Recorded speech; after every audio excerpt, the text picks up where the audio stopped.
नमस्कार दोस्तों, आप लोग हमारे चैनल को यूट्यूब को सब्सक्राइब कर दें, लाइक कर दें, शेयर कर दें।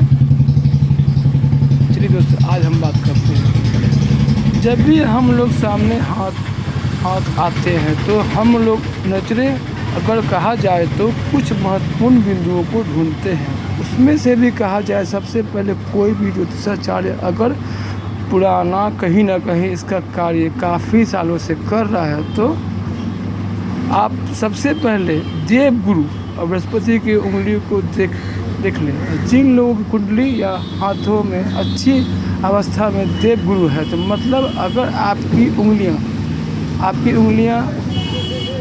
या फिर जन्म कुंडली में अच्छी अवस्था में देवगुरु बृहस्पति पर्वत पे है तो ये है बृहस्पति पर्वत पे है तो ऐसे में कहा जाए जीवन सभी प्रकार के सुख और संतुष्टि को दिखाता है। कारण बड़ा स्पष्ट साफ गुरु के पास प्रभार जिनका भी गुरु अच्छा मतलब ये गुरु पर उठा हो पर्वत इसका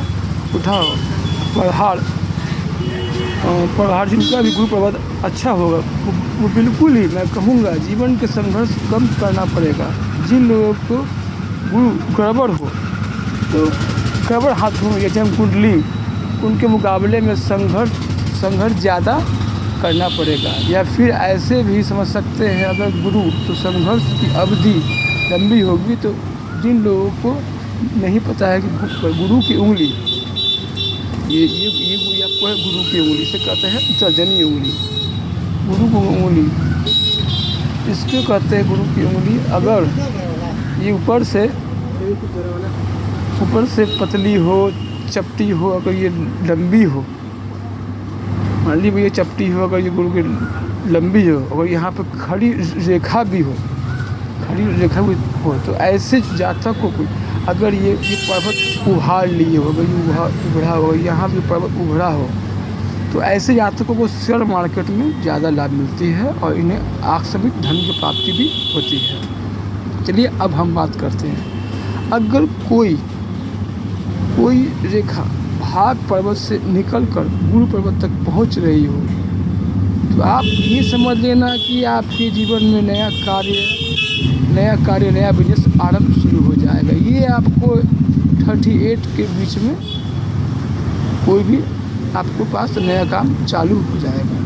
अगर दूसरी रेखा अगर भाग रेखा से निकलकर अगर सूर्य पर्वत अगर जा रही हो ये समझ लीजिएगा आपके जीवन बहुत ही अच्छे होने वाले हैं और आपके जीवन में बहुत सी खुशियाँ आने वाली हैं। मतलब कि आप एक बैग ऊंची पोस्ट पे आपकी नौकरी रख सकती है। जैसे फोर्स में आपको आर्मी में या कर्नल बन सकते हैं। मतलब कि ऐसे आपको पोस्ट आपके जीवन में ऑफर मिलते रहेंगे। अगर ये रेखा हो तो अगर भाग रेखा से निकल कर ये सूर्य पर्वत पर जा रही हो कोई काटी छाटी ना हो इस प्रकार की तो ये रेखाओं को बहुत ही शुभ और अच्छा माना गया है।